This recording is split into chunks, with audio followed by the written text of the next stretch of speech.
So one thing I know you wrote about this on your website. I read it this morning. It is your husband's long battle with back pain. Yeah. What did his journey with cold plunging teach you about overcoming resistance and finding relief from persistent pain? Yeah.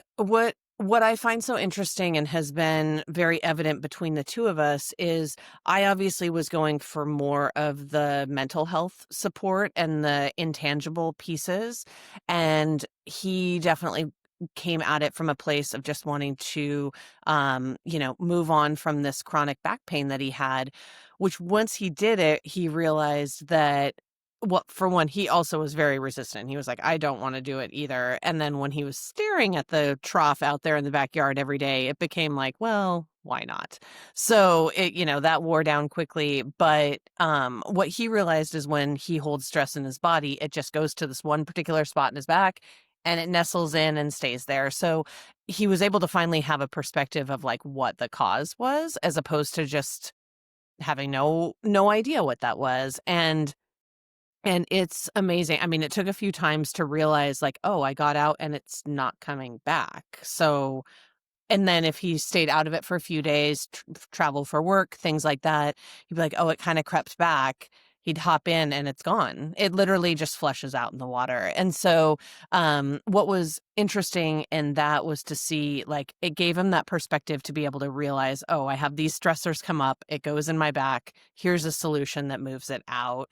And then really to have that perspective of, I think the water really can bring the relief that you as a person are needing. So whether that is everybody's going to have and experience a mix of the physical and mental benefits, but I think for the most part, like people do have one side that they lean a little more heavily to, and that might even be for just a season of life, or maybe just as a person you edge towards one or the other. But I think it's helpful to know that both exist and both will be there as opportunities for you to really change and shift. Yeah, I mean, I definitely notice physical and mental uplift afterwards for sure. Um, one thing one thing I know that obviously affects people in pain is if they're carrying excess weight. Hmm. Obviously, that's going to put more stress through the tissues, through the structure of the body, the Yeah. joints. What's your understanding of how cold therapy um, can aid fat loss? Yeah. So what I understand it to be is, so basically the cold supports the brown fat, which is the good fat. So what I learned recently was that the vast majority of the brown fat that you have in your body is actually down your back, so like from your shoulder blades down.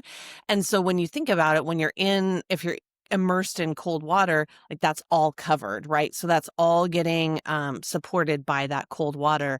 And so the cold just increases the brown fat and reduces the white fat. And so you're really getting rid of that weight that you're not wanting to hold on to, and you're boosting that brown fat. So you're kind of converting it from one to the other. And that brown fat helps you build more lean muscle mass, and it helps you to really have a faster metabolism, which is why you then, for some people, it can definitely aid in weight loss. And it's one of those things where it's like, what do you have to lose? Try it. If you're looking to lose weight, that's a great way to at least experiment. And there's zero side effects. I mean, worst case, it's like doing a meditation. Like worst case, you like took a nap and then, you move on. And worst case in the cold plunge, maybe you don't feel any different. Or maybe you stay in too long and you have the ramifications of that, but it's nothing compared to other potential weight loss drugs or things like that you might be exploring otherwise. Thanks for watching this video, and don't forget to like and subscribe to the channel.